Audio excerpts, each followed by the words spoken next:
आँखों में अरमान लिया, मंजिल को अपना मान लिया, अब मुश्किल क्या आसान क्या, जब ठान लिया तो ठान लिया। नमस्कार दोस्तों, आप सभी का स्वागत है, अभिनंदन है आज की ऑनलाइन क्लास में। और आज अपन डिस्कशन करने वाले हैं एक बहुत ही प्यारा सा टॉपिक जिसका नाम रहने वाला है बहुपद। यानी आज अपन पॉलिनोमियल के बारे में डिस्कशन करेंगे। पॉलिनोमियल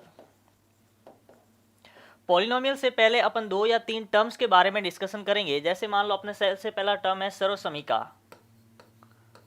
सर्वसमीका कि सर्वसमीका क्या होती है, इसके बारे में अपन पढ़ेंगे। उसके बाद में साथ ही अपन पढ़ेंगे समीकरण के बारे में कि समीकरण क्या होता है। और फिर अपन पढ़ेंगे व्यंजक के बारे में कि व्यंजक क्या चीज़ है। ये छोटी छोटी चीज़ें, बेसिक टर्म्स के बारे में अपन पहले पढ़ेंगे। सर्वसमीका यानी आइडेंटिटी, समीकरण यानी इक्वेशन, और व्यंजक यानी एक्सप्रेशन। तो सबसे पहले अपन बात करेंगे कि सर्वसमीका क्या होती है, यानी आइडेंटिटी क्या होती है। आइडेंटिटी अपन किसको बोलते हैं? तो सर्वसमीका क्या होता है कि यह किसी भी मान के लिए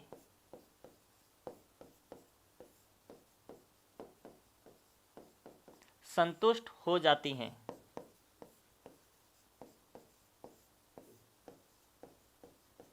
यानी जो सर्वसमीका है वो किसी भी मान के लिए क्या होंगी, अपनी संतुष्ट हो जाएंगी। जैसे एग्जाम्पल के तौर पर अपने बहुत सारे पढ़े हैं कि ए स्क्वायर माइनस बी स्क्वायर, ये कोई भी सर्वसमीका है जिसका मतलब होता है ए प्लस बी और ए माइनस बी से होता है। अब यहाँ पर ए और बी का आप कोई भी मान लो, उसके लिए जो ये सर्वसमीका है वो क्या होंगी, सेटिस्फाइड होंगी। जैसे मान लो फॉर एग्जाम्पल मैं यहाँ ले लेता हूँ ए बराबर 2 और बी बराबर 1 ले लिया मैंने। जब यहाँ पर ए की जगह 2 रखूंगा तो यहाँ पर 2 का स्क्वायर 4 माइनस बी की जगह 1 यानी 1 का स्क्वायर 1 बराबर यहाँ पर ए की जगह 2 प्लस 1 और दूसरी बार 2 माइनस 1 रखेंगे तो 4 में से 1 गया 3 और 2 प्लस 1 कितना हो गया 3 और 2 में से 1 गया तो 3। तो यहाँ पर 3 बराबर 3, यानी कोई भी मान अपन लेंगे तो सर्वसमीका क्या होंगी, वो संतुष्ट होंगी, सेटिस्फाइड होंगी। तो सर्वसमीका का तात्पर्य है कि वो किसी भी मान के लिए क्या हो जाती है, सेटिस्फाइड हो जाती है। लेकिन समीकरण का मतलब क्या होता है, सर्व समीकरण में 2 पक्ष होते हैं।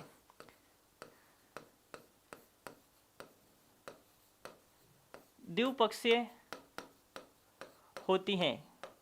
और सबसे बड़ी बात, ये किसी विशेष मान के लिए, विशेष मान के लिए संतुष्ट होती है। यानी जो इक्वेशन है, समीकरण है, जो किसी विशेष मान के लिए ही संतुष्ट होंगी। जैसे मान लो 2x प्लस 1 बराबर 0 है, तो 2x प्लस 1 बराबर 0, यहाँ पर x का एक कोई विशेष मान होगा, उसके लिए ही जो ये क्या होंगी, संतुष्ट होंगी। जैसे मान लो 2x प्लस 1 बराबर 0 है, तो ये क्या होगा, तो 2x बराबर 1 उधर जाएगा तो माइनस का 1 और x बराबर माइनस का 1/2, यानी केवल और केवल x के माइनस 1/2 मान के लिए जो ये समीकरण है वो संतुष्ट होंगी, अदरवाइज किसी भी मान के लिए ये संतुष्ट नहीं होंगी। तो सर्वसमीका किसी भी मान के लिए संतुष्ट हो सकती हैं, समीकरण कुछ विशेष मान के लिए ही संतुष्ट होंगी। और व्यंजक क्या होता है, व्यंजक एक तरह से अपन कह सकते हैं ये एक पक्षीय समीकरण है। वैसे समीकरण द्विपक्षीय होती हैं, लेकिन अपन मान सकते हैं कि ये क्या है, एक पक्षीय समीकरण है। जैसे मान लो फॉर एग्जाम्पल 2x प्लस 1 अपना क्या है, एक व्यंजक है। 3xy ये भी अपना एक व्यंजक है। 2x की पावर 1/2 प्लस 5 रूट x ये भी अपना एक व्यंजक है। तो व्यंजक का तात्पर्य इस प्रकार के एग्जाम्पल से आप समझ सकते हैं। तो सर्वसमीका जो किसी भी मान के लिए संतुष्ट हो सकती है, समीकरण जो किसी विशेष मान के लिए संतुष्ट होंगी। जैसे अब आगे बढ़ते हैं और अपन बात करेंगे अपने बहुपद के ऊपर कि बहुपद क्या होता है। बहुपद यानी पॉलिनोमियल।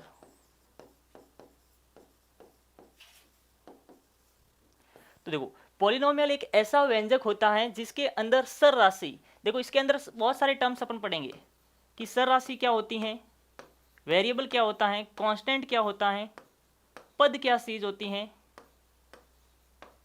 घात क्या होता है, शून्य क्या है, इन सारी चीज़ों के बारे में अपन डिस्कशन करेंगे। बिल्कुल बेसिक कड़ी अपनी चल रही है। तो सबसे पहले अपन बात करेंगे सर राशि की, कि सर क्या होता है। सर का तात्पर्य होता है कि एक्स है, वाई है, जेड है, टी है, एस है, यानी जो कि अंग्रेजी के अल्फाबेट से अपन इसको रिप्रेजेंट करते हैं, और ये एक सेंज हो सकते हैं, यानी ये परिवर्तनशील होती हैं। और असर राशि का तात्पर्य होता है जो सेंज नहीं होती हैं, ये अपरिवर्तनशील होती हैं, अपरिवर्तनशील होती हैं। इसके अंदर आपके गणित के लेटर आ सकते हैं, जैसे 1 है, 2 है, 3 है, 4 है। इस प्रकार की जो संख्याएं होती हैं वो असर राशि होती हैं, लेकिन जो इंग्लिश वाले होते हैं वो सर राशि होती हैं। पद का तात्पर्य कोई भी एक टर्म्स होता है, और घात का मतलब होता है पावर से। और शून्यक यानी शून्यक एक ऐसा विशेष मान होता है जो किसी भी बहुपद को क्या बना देता है, जीरो बना देता है, उसको अपन शून्यक बोलेंगे। तो इस पर अपना बहुपद का तात्पर्य है कि एक ऐसा व्यंजक जिसकी जो घात होती है, जिसमें वेरिएबल की जो पावर होती है वो क्या होनी चाहिए, धनात्मक पूर्ण संख्या होनी चाहिए, धन पूर्ण संख्या। यानी कि किसी व्यंजक में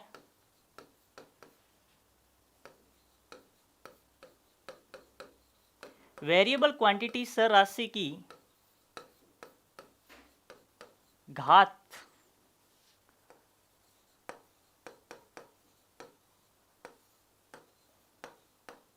धनात्मक पूर्ण संख्या, धनात्मक पूर्णांक या फिर पूर्ण संख्या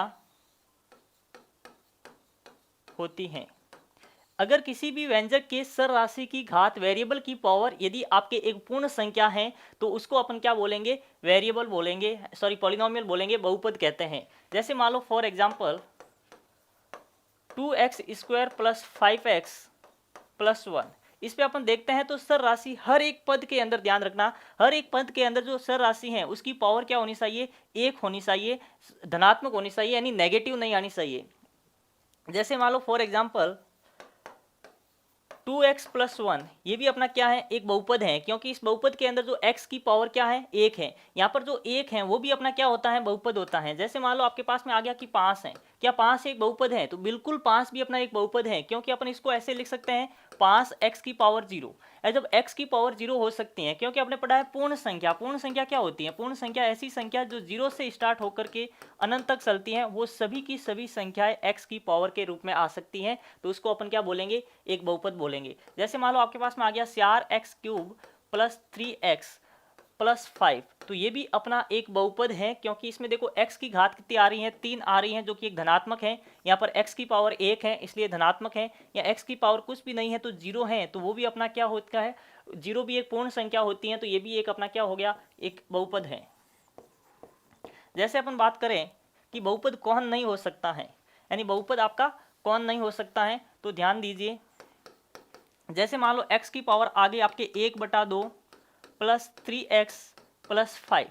अब जरूरी नहीं है कि x के हर एक पावर, लेकिन मान लो यहाँ पर x की पावर 1 है, यहाँ पर x की पावर कुछ भी नहीं है तो 0 है, लेकिन यहाँ पर x की पावर 1/2 आ गई, 1/2 का तात्पर्य एक भिन्न हो गई, इसलिए ये क्या हो गया, बहुपद नहीं है, ये आपका बहुपद नहीं है। जैसे मान लो आपके पास में आ गया 2/x + 3x³ + 3, तो क्या ये अपना एक बहुपद है, ये भी अपना बहुपद नहीं होगा, क्योंकि यहाँ पर बट्टे के अंदर x आ गया, और बट्टे के अंदर x का तात्पर्य होता है x की पावर -1 + 3x³ + 3, तो ये भी अपना बहुपद नहीं होगा। कारण सीधा सा है, क्योंकि बहुपद के ऊपर पावर जो है वो -1 आ गई, लेकिन हमारी डेफिनेशन ये कहती है कि किसी भी व्यंजक के अंदर सर राशि की जो घात है वो पूर्ण संख्या होनी चाहिए, यानी एक धनात्मक इंटीजर आपके पास में होना चाहिए, तो उसको अपन क्या बोलते हैं, बहुपद बोलते हैं। तो अगर किसी भी व्यंजक के अंदर, किसी भी एक्सप्रेशंस के अंदर अगर वेरिएबल की पावर 1/2 यानी कि एक फ्रैक्शन के फॉर्म में, भिन्न के फॉर्म में आ जाए, या फिर माइनस पावर आ जाए, या फिर वो रूट के अंदर इस प्रकार की संख्या आ जाए, जैसे 2√x + 3x² + 5x, तो ये भी अपना एक बहुपद नहीं होगा। यानी कि बहुपद आपको सीधा सा ध्यान रखना है कि बहुपद के अंदर जो घात है वो एक पूर्ण संख्या होनी चाहिए, तो ही वो बहुपद होगा, अदरवाइज वो अपना बहुपद नहीं होगा। जैसे फॉर एग्जांपल आप, जैसे मान लो 2, ये भी अपना एक बहुपद है। जैसे 2x ये भी अपना बहुपद है।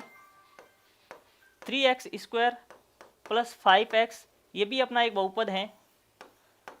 2x cube, 3x square, 5x plus 1, ये सारी की सारी जो एग्जाम्पल है वो अपने बहुपद के एग्जाम्पल को शो करता है। और यहाँ पर जो मैं एग्जाम्पल लिख रहा हूँ वो बहुपद नहीं होंगे, नॉट पॉलिनोमियल होंगे। जैसे मान लो आपके पास में आ गया 3x की पावर -1, 2x प्लस 3, ये अपना बहुपद नहीं होगा। जैसे मान लो आपके पास में आ गया 1/x प्लस 3 रूट x, ये भी अपना बहुपद नहीं होगा।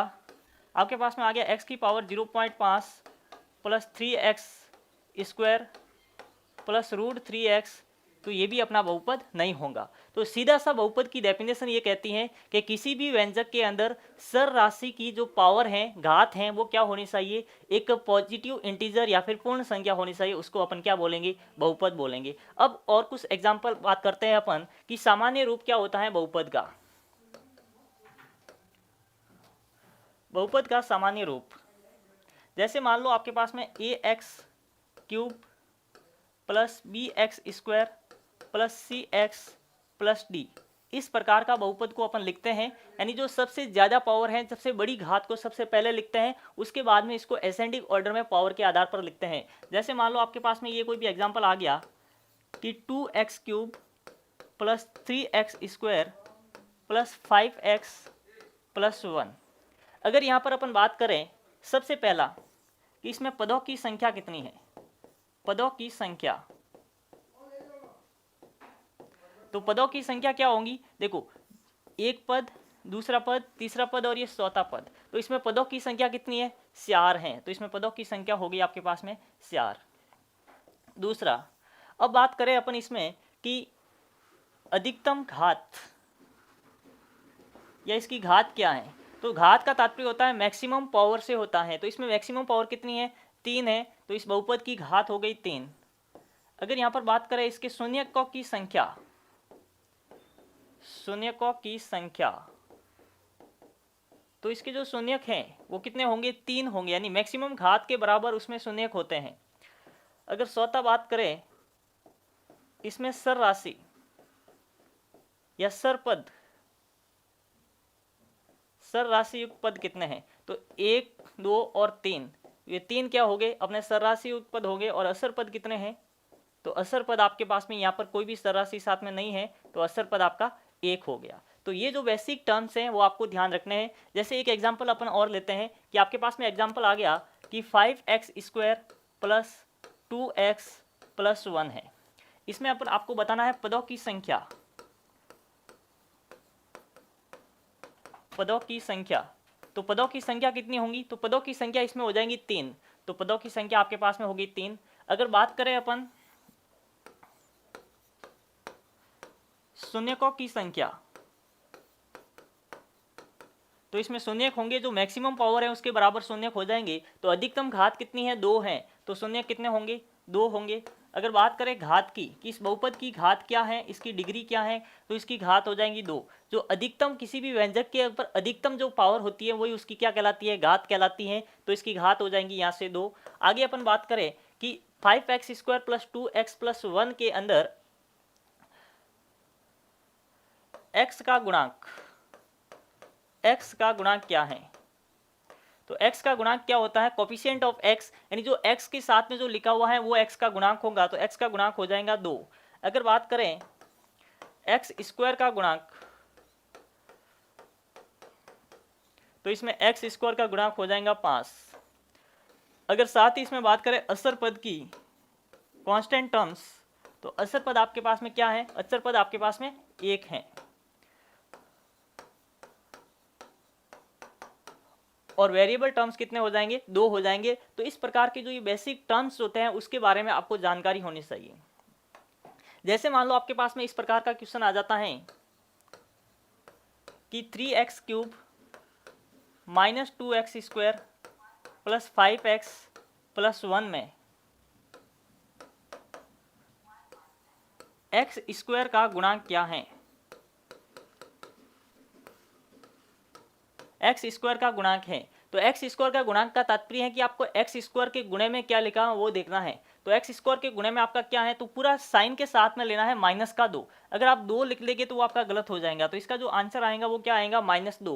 यानी जो ये बहुपद है, इस बहुपद के अंदर जो एक्स स्क्वायर का गुणांक -2 होगा। अगर बात करें एक्स क्यूब का गुणांक, एक्स क्यूब का गुणांक क्या होगा, तो एक्स क्यूब का गुणांक हो जाएगा 3।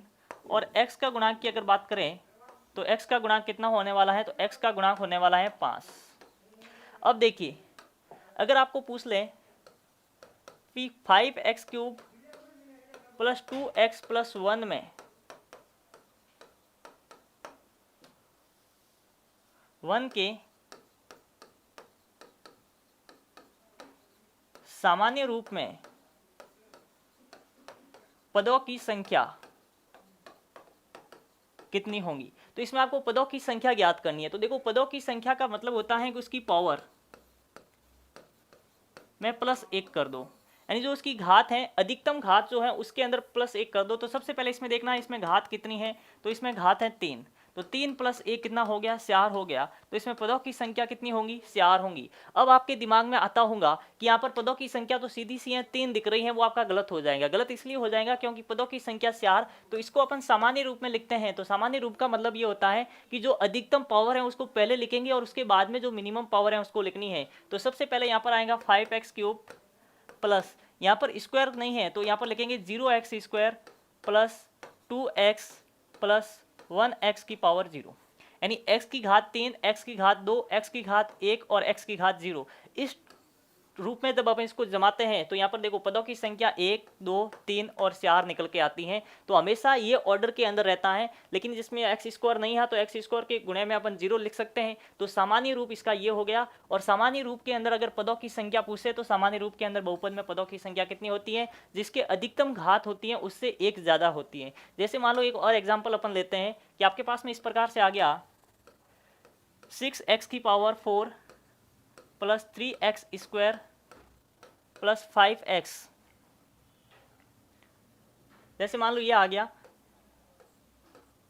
+1। इसमें आपको पदों की संख्या निकालनी है। तो इसमें पदों की संख्या क्या होंगी देखिए। तो इसमें सबसे पहले इसको अपन क्या करेंगे, सामान्य रूप में अरेंज करेंगे, जनरल फॉर्म में, सामान्य रूप में। तो देखो यहाँ पर आ जाएगा 6x4 plus 3x² plus 5x plus, यहाँ पर क्यूब का पद नहीं है तो यहाँ पर लिखेंगे 0x³ plus 3x² plus 5x plus 1x की पावर 0। अब देखिए x की पावर 0, 1, 2, 3 और 4 आ गई। अब इसमें पदों की संख्या, तो पदों की संख्या आपको डायरेक्ट क्या रखनी है, इसकी घात कितनी है, तो इसकी घात हो जाएंगी आपके पास में, इस बहुपद की घात कितनी है, घात अधिकतम घात पावर को कहते हैं और मैक्सिमम जो पावर होती है वही घात कहलाती है। तो मैक्सिमम पावर आपके पास में 4 है। तो पदों की संख्या, अगर पदों की संख्या है, नंबर ऑफ टर्म्स अगर बात करें तो 4 + 1 हो जाएगा, कितने हो गए, 5 हो गए। और 5 आपको दिख रहे हैं, 1, 2, 3, 4 और 5। इस प्रकार से आपके पास में ये 5 टर्म्स रहने वाले हैं। अब जैसे कुछ क्वेश्चंस आपके पास में लेके आ जाए, जैसे मान लो आपके पास में इस प्रकार का क्वेश्चन आ गया कि निम्न में से कौन सा व्यंजक 4x² - 3xy का एक पद है।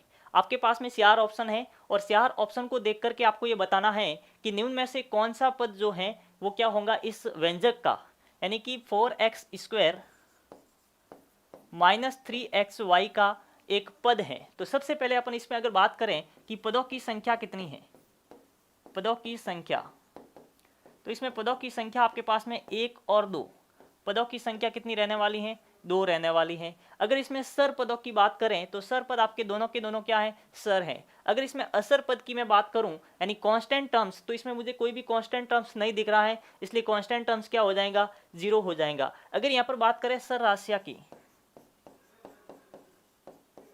सर राशियां, तो इसमें सर राशियां यूज हुई है x, y, ये दोनों प्रयोग में ली गई है x, y। अगर इसमें बात करें इसमें घात की, तो इसमें घात कितनी है, 2 है, तो इसमें घात हो गई 2। अब इसमें ये क्यों पूछा है कि निम्न में से कौन सा व्यंजक 4x² - 3xy का एक पद है। तो x, y, क्या x, y इसमें से किसी का पद है, बिल्कुल x, y कोई भी पद नहीं है। मेरा पहला क्या है, 3x² है और दूसरा है -3xy, ये 2 टर्म्स हैं। तो देखिए 4, 3 यानी 4,3 भी कोई भी अपना क्या है, पद नहीं है। 3xy बिल्कुल यहाँ पर पद है लेकिन माइनस नहीं लगा हुआ है, इसलिए ये भी क्या हो जाएगा, गलत हो जाएगा। ऑप्शन नंबर ए, बी और सी तीनों गलत हो गए। अब पी से ऑप्शन नंबर ए की बसाए तो वो मेरा आंसर होगा। देख लेते हैं, ऑप्शन नंबर डी है 4x², और बिल्कुल 4x² जो है मेरा पहला टर्म्स है, इसलिए जो ये बहुव्यंजक है इसमें एक पद कौन सा हो जाएगा, 4x², इसका एक पद होगा। जैसे मान लो आगे बढ़ते हैं कि आपके पास में प्रश्न आ गया कि निम्न में से बहुपद नहीं है, यानी आपके पास में 4 ऑप्शन है, 4 ऑप्शन में से 3 आपके बहुपद के एग्जाम्पल हैं और एक आपको बहुपद का एग्जाम्पल नहीं है, और वही आपको बताना है कि निम्न में से कौन सा आपके बहुपद का एग्जाम्पल नहीं है। जैसे मान लो ऑप्शन नंबर ए आ गया x² + 2x, option number A है x² + 2x, option number B है x³ - 5 + 2x²। तो देखो क्या ये बहुपद है, बिल्कुल ये बहुपद होगा, क्योंकि इसमें देखो x की पावर 2 और x की पावर कुछ भी नहीं है, तो यहाँ पर क्या होती है, 1 होती है, और दोनों के दोनों क्या है, पूर्ण संख्या है, इसलिए ये अपना क्या है, बहुपद है। अब उनको वो चीज़ बतानी है जो बहुपद नहीं है। x की पावर 3 है, -5 और 2x², ये भी अपना क्या होगा, एक बहुपद होगा। और यहाँ पर x + √5x, अब ये 5 के ऊपर रूट लगा हुआ है, लेकिन x के ऊपर अपने पावर कितनी है, 1 है, यहाँ पर भी x के ऊपर पावर 1 है, इसलिए ये भी क्या होगा, बहुपद होगा। बहुपद का तात्पर्य क्या होता है कि जो घात है वो क्या होनी चाहिए, एक पूर्ण संख्या होनी चाहिए, पूर्ण संख्या, या फिर आप कह सकते हैं धनात्मक संख्या। अगर x की पावर 0 है तो वो भी अपना क्या होगा, एक बहुपद होगा। लेकिन यहाँ पर जब देखते हैं x की पावर 2 है और यहाँ पर रूट के अंदर 2x है, यानी रूट के अंदर 2x है, इसका मतलब ये जो x है, x के ऊपर पावर कितनी आ गई, 1/2 आ गई, और पावर 1/2 का मतलब एक भिन्न का रूप हो गया, और भिन्न का रूप अपना क्या होता है, बहुपद नहीं होता है, इसलिए ऑप्शन नंबर बी, डी जो है इस क्वेश्चन का आंसर हो जाएगा कि ये अपना बहुपद नहीं है। ऊपर वाले तीनों के तीनों बहुपद होंगे लेकिन ये बहुपद नहीं होगा, लेकिन अपना क्वेश्चन है कि निम्न में से कौन सा बहुपद नहीं है, तो ऑप्शन नंबर डी आपका राइट होने वाला है। जैसे मान लो आगे बढ़ते हैं, आपके पास में क्वेश्चन इस प्रकार है कि 5x² - 5x + 2x4 में x² का गुणांक कितना है। देखिए 5x² - 5x + 2x4 में x² का गुणांक बताना है अपन को। तो यहाँ से देखो पदों की संख्या, सबसे पहले अगर बात करें इसमें पदों की संख्या कितनी है, बिल्कुल अपन बेसिक पढ़ रहे हैं, पदों की संख्या। तो देखिए इसमें पदों की संख्या कितनी होने वाली है, तो पदों की संख्या देखो इसमें अगर बात करें 1, 2 और 3, अगर इस व्यंजक के अंदर पदों की संख्या बात करें तो व्यंजक के अंदर पदों की संख्या कितनी है, 3 है। अगर इसमें बात करें कि x² का गुणांक, x² का गुणांक की अगर बात करें तो x² का गुणांक है आपके पास में 5। अगर बात करें x का गुणांक तो x का गुणांक रहने वाला है -5। x4 का गुणांक की अगर बात करें तो 2 है। आपका प्रश्न है x² का गुणांक क्या है, तो x² का गुणांक रहने वाला है आपका 5, यानी ऑप्शन नंबर ए जो है वो आपका राइट आंसर होगा। 6, 7 और 8 तो इसमें है ही नहीं, इसलिए अपना आंसर नहीं होने वाला है, ऑप्शन नंबर ए आपका राइट आंसर होगा। जैसे अगले प्रश्न की तरफ अपन बढ़ते हैं, और नेक्स्ट प्रश्न अपना इस प्रकार से है कि x³ - 5 + 2x² की घात कितनी है। देखिए x³ - 5 + 2x² है, और इसकी आपको घात बतानी है। घात का मतलब क्या होता है, घात का मतलब होता है व्यंजक की अधिकतम पावर, व्यंजक की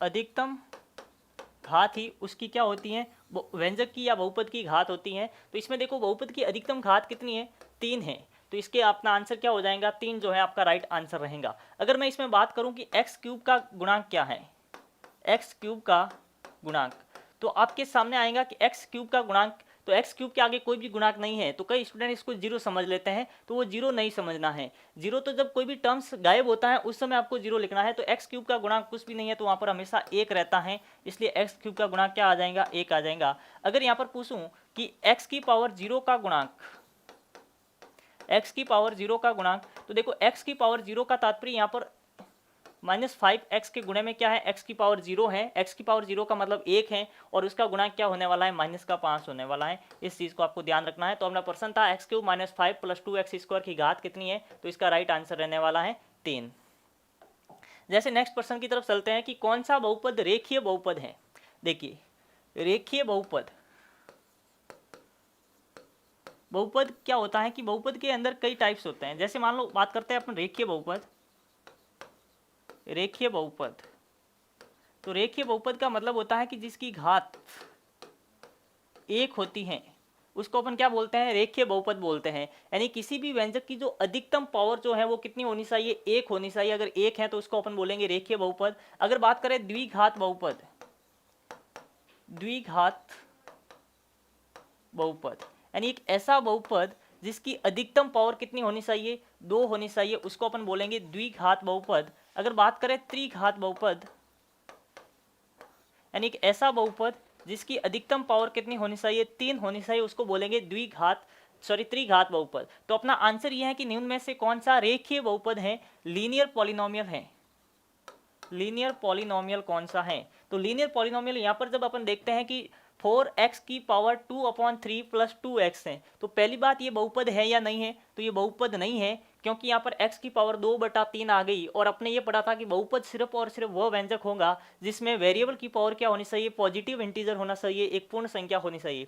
जैसे अब तो ऑप्शन नंबर ए आपका गलत हो गया। ऑप्शन नंबर बी के ऊपर आते हैं तो 1/x प्लस √5x, तो पहली बात तो ये बहुपद है ही नहीं, क्योंकि यहाँ पर 1/x का तात्पर्य होता है x की पावर -1 प्लस √5x।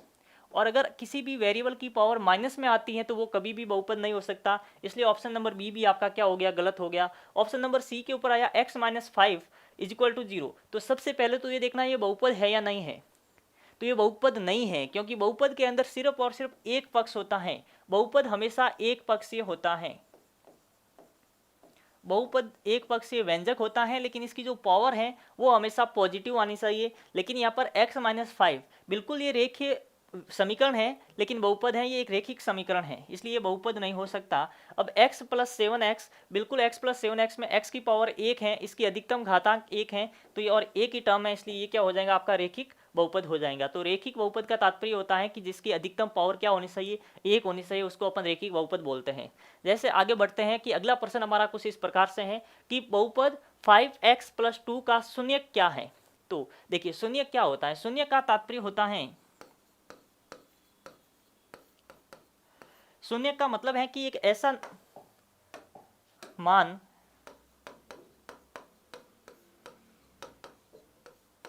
जो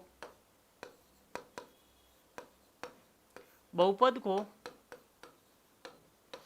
शून्य बना दे, यानी बहुपद में सर राशि की जगह रखने पर वो पूरा का पूरा बहुपद 0 हो जाता है, शून्य हो जाता है, उसको बोलते हैं शून्यक।